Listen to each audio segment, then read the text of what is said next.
Yay! We won! I mean, it's just so exciting, isn't it? Massive win in the the UCL. It's magical. Honestly, when you get to this stage of the competition, you're going to tricky away games like Legia Warsaw, you can only hold in your excitement for so long. I'm just ecstatic with that win. I'm so happy with the way that we played. Many moments were made this week. We saw individual brilliance for fun. But did you see Madueke's masterclass tonight? Did you see his overhead bicycle kick from the halfway line? If you didn't watch this game, you've got to watch the highlights. Honestly, it was astonishing. Honestly, I can't contain the way I feel anymore about just these games. They're so exciting coming up to the match. You're seeing all of these, like flares and the fire and brimstone, and the home support was raucous and rowdy and tough atmosphere to go to. You're playing against the Polish champions, and you just got to really just get stuck in and ride it out. But when you're seeing two top teams like this come up against each other, you just have to just take your hat off to them. You know, whether it's Kvaratskhelia or it's Sancho's or it's Declan Rice's or it's, you know, Dewsbury Hall's. It's just an array of talent in this category of player that we've never seen. So I'm really excited. Yeah.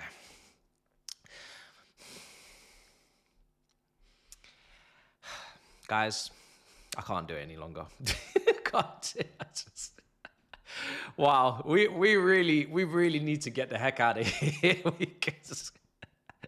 Get us out of here. Get us out of here. I don't know if we belong out of here, but we need to get out of here. It was a tough one today. It was the first half, especially was rough. It was rough. You know, we've come fresh off incredibly Champions League moments. You know, balls are getting slapped into top corners, hitting bars. Yamal's playing incredible passes. Big things are happening in big games against big clubs and big moments, big occasions, big crowds, big. And then we come here and everything's so small. I said in the watch along, if I can do a Men in Black and just press a button and just forget, I will. I won't be telling my kids this about this game. I won't be telling my grandkids. I won't be telling my mum. I won't be telling my mum. I won't be telling her. And I talk to my mum often. I won't be telling her about this. It's one of those ones you just, again, kick the can down the road. I know people may be getting tired of me saying it, but I'm yet to see a performance where I'm like, okay, Chelsea are really back. Now, we got to talk about why that first half performance has happened, because it's quite a consistent pattern in the Conference League. I've been going to some of the away games. I've seen it now in the league phase. We don't really play very well in the first half. Forget the team selection. Forget if you like having Achampong in midfield. Forget if you like seeing all of these things. Nkuku up front again. Just player for player, ban for ban, tech for tech, toe for toe. Why on earth are we unable to dismantle the teams in the first half? I just don't get it. The first half was pedestrian, it was bland, it was lethargic, it was tiring, it was, some people called it a Legends game. Why aren't we testing their goalkeeper until the 35th minute?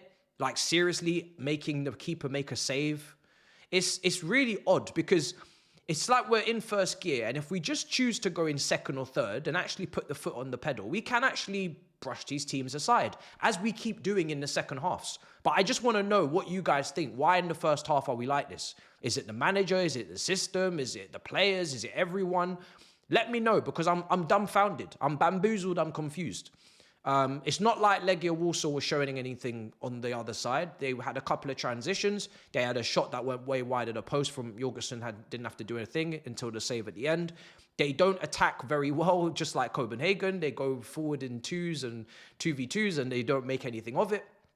So surely it should just be on us to just stamp our authority and just handle business and do it in the first half. And really, I'm starting to think now maybe they're doing it on purpose. They're boring us to tears in the first half on purpose, because I don't know, are they trying to save themselves for the Prem? Are they being instructed to not put too much effort in because they don't want to pick up any knocks or injuries?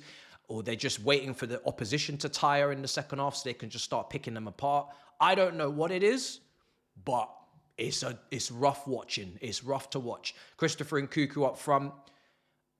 Again, I mean, I'm not going to go through every single player because no one played well in the first half. Cole Palmer, poor. Hooked at halftime. Stinker and hooked. Not a good game for him again. I said a couple of weeks ago after the game at home to Leicester in a 1-0 win, I said in my title in the review, I'm concerned or I'm worried about Cole Palmer. People think I was just doing it for clicks, or people just thought I was doing it because I had nothing to talk about. Well, are you worried? Are you concerned? I'm not saying he's a bad player. Obviously, I'm not. I love Cole Palmer. I think he's a great player. However, am I concerned about this run of form that's been going on for like 3 or 4 months? That feels like it anyway. I don't know how long it's been. Yes, I am concerned because... Forget today's game, we'll get to the goals and whatnot, but let's just focus and zone in on what we can take out of this and extract from this.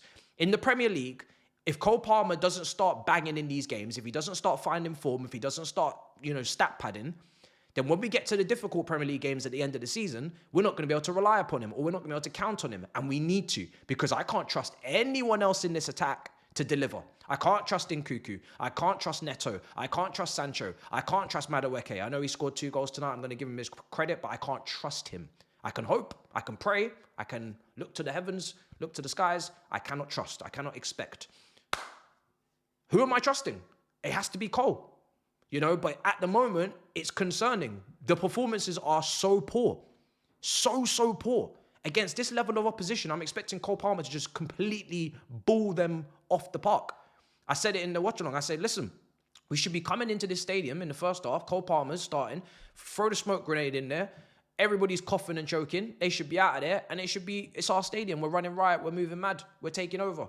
So it's concerning. But anyway, the whole team was concerning. It was dire. It was dead. It was peak. It was nasty. It was Sancho. It was everyone. It was, Nkunku up front. And as soon as the manager puts George up front, this is where it gets fun now. When George goes up front, he scores. What a damning indictment on Christopher.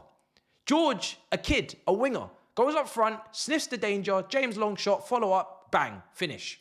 And you might think, but Nkunku didn't get many chances. We only had like Dewsbury Hall headers and, little cutbacks that didn't quite connect. Okay, cool. Fine, no problem. It's not an agenda. I have nothing here to agenda. Okay, so here's a penalty.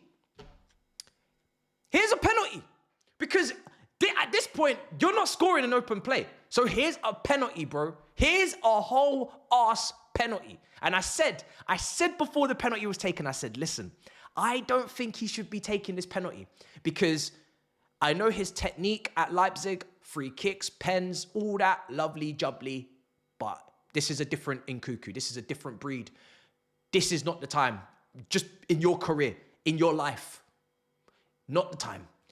Madueke's already scored a tap-in off Sancho. Not a tap-in, sorry. Sancho laid him off. Nice little finish. Easy, light work. We're cutting them open at that point, second half. Second half's much better than first. We're playing them off the pitch, whatever. We're starting to get into our groove. Now we're getting into second gear. Now we're putting the foot down the pedal. Now we can wind down the window. We're breathing in fresh air. We're playing tunes in the car. You know what I mean? It's all good. Lovely jubbly. This is the level. This is the bare minimum we expect. But after that second Madueke goal, I'm thinking, okay, penalty. But give it to Madueke. Because even though Nkunku would be able to score it on a normal day, I just got a bad feeling about this. And that penalty was so shit. I'm sorry. I know I keep saying it, but this guy is gone. This guy is mentally gone. Physically gone. Mentally gone. Gone. In the press, off the ball, I've got people pressing in dots. Whether it's George at the tip of the team, I've got Madueke, and then I've got Christopher Nkunku just little light jog in the middle of the 10, in the 10 position. Everybody's pressing around him. Boom, boom, boom, boom, boom. He's just like this. Jog, jog, jog, jog, jog, jog, jog, jog, jog, jog. What's going on? So you're not putting in any work off the ball. You're not providing anything on the ball. And then you're giving a penalty. Charity. Yeah? Make-a-wish kid. And that's what you deliver. Dirty penalty. Nasty penalty. Doesn't do nothing for nobody. So his confidence is shot. His career at Chelsea's done. He ain't got nothing to offer, nothing to give. Madueke, funnily enough, a few minutes later, Sancho across the box again. Madueke tapping back post. He gets his goal 3-0. Lovely jubbly. Great result in terms of the score. That's exactly what I wanted, bare minimum. I predicted 3-0 at the start of the game. Wasn't looking like it at half time, but we got it in the end. And we moved to the second leg. Did I learn anything about this team? Absolutely not. Can I take anything from this game? If I'm being a normal, really honest individual, no, I can't, because the level of opposition is again in the gutter. But I don't really know what I can say apart from Who cares? We just need to win. Just win the games, get to the cup competition final, and just lift it. But I'm not even sure if this is all going to count. I'm not going to lie. I'm not going to be surprised if, you know, we get to the final and we win the final and they just say, no, you're not allowed to lift it. You're not allowed to, you're not getting medals. We're not giving you medals. I'm sorry. The disparity in quality and money is too high, too large, too wide. No money, no medal for you, no trophy for you. All my watch-alongs have been deleted off YouTube. You won't even see them next season. All the reviews are gone. This video doesn't exist. We never played. We never played in this competition. It will be like it never existed. So enjoy it while you can, because this journey may all be fake. It may not even be real. Like I said, I won't be telling the grandkids, but hey, it is what it is. Rough, but Acheampong got minutes. George got a goal. Those are the positives. The Cobham Academy young players that don't have high expectation on them, they got something out of the game. More minutes in the tank, moment for them, knee slide for George, beautiful.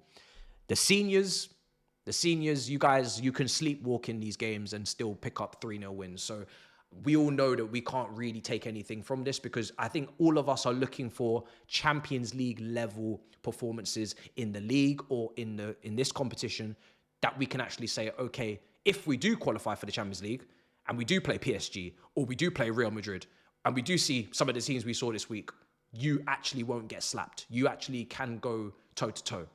These performances are not going to tell us that. So there's no point in really over-analyzing them any further. We move. Smash up all the icons, and I will see you guys next times. In's a bit, people.